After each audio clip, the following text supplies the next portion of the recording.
Hello everyone, welcome back to my YouTube channel. आप देख रहे हैं दीक्षा एजुकेशन पॉइंट। तो आज हम बात करने वाले हैं चैप्टर 7 के बारे में। चैप्टर 7 क्या है हमारा? Use of should must and out. Chapter 7 है हमारा use of should must and out. तो फर्स्ट नंबर पे आता है हमारा शुड। तो आज जो हम टॉपिक देखेंगे वो शुड के बारे में देखते हैं। देख लेते हैं हम शुड का यूज कैसे करते हैं। टाइम वेस्ट नहीं करते, अपना टॉपिक देखते हैं। तो इसका प्रयोग निम्न बढ़ता है। इसका जो यूज होगा वो अलग अलग तरह से होगा। क्या है? इनडायरेक्ट स्पीच में सेल के पास्ट टेंस का भाव प्रकट करने के लिए। इसमें क्या होगा? इनडायरेक्ट स्पीच बनाते टाइम क्या करेंगे हम? सेल के पास्ट टेंस का भाव प्रकट करने के लिए। जैसे मैंने कहा कि कार्य को 1 सप्ताह में करूंगा। मैंने कहा कि, तो हम कैसे बनाएंगे डायरेक्ट सेंटेंस को? आई शैल, उसके बाद I shall do the work in a week. मैंने कहा कि कार्य को 1 सप्ताह में करूंगा। अब जब हम इनडायरेक्ट बनाएंगे तो क्या कर देंगे? पास्ट टेंस का भाव प्रकट करेंगे। जैसे कि आई शैड, इन्वर्टेड कॉमा हटाने के लिए दैट, और उसके बाद आई और शैल की जगह क्या हो जाएगा? Should do the work in a week. तो ये हमारा क्या बता रहा है? इनडायरेक्ट स्पीच में शैल के पास्ट टेंस का भाव प्रकट करता है। सेकंड आता है हमारा सलाह या सुझाव। सलाह या सुझाव प्रकट करने के लिए, जैसे उसे धूप में नहीं खेलना चाहिए, वह बहुत कमजोर है। तो उसने उसको क्या दिया? सुझाव दिया। उसको सुझाव दिया, उसे धूप में नहीं खेलना चाहिए, वह बहुत कमजोर है। तो हम ही लगाएंगे और शुड लगाएंगे। चाहिए के लिए शुड नॉट, नहीं, प्ले खेलना इन द सन, धूप में। उसे धूप में नहीं खेलना चाहिए। ही इज वेरी वीक, वह बहुत कमजोर है।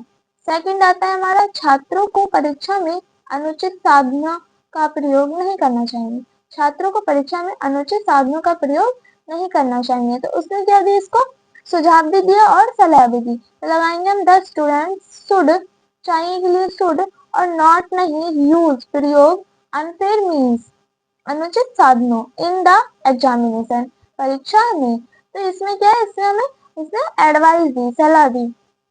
थर्ड नंबर पे आता है हमारा कर्तव्य कर्म का बोध कराने के लिए। कर्तव्य कर्म का बोध कराने के लिए, जैसे हमें अपने माता पिता की आज्ञा का पालन करना चाहिए। तो उसने क्या हमें अपना कर्तव्य भी बताया और हमें क्या कर्म का बोध कराने के लिए हमें कि हम अपने कर्तव्य को कैसे करें। तो वी हमें के लिए वी, और चाहिए के लिए शुड। ऑबे, ऑबे मतलब आज्ञा का पालन। अवर पेरेंट्स, अपने माता पिता का, पेरेंट्स लगा दिया हमने माता पिता के लिए।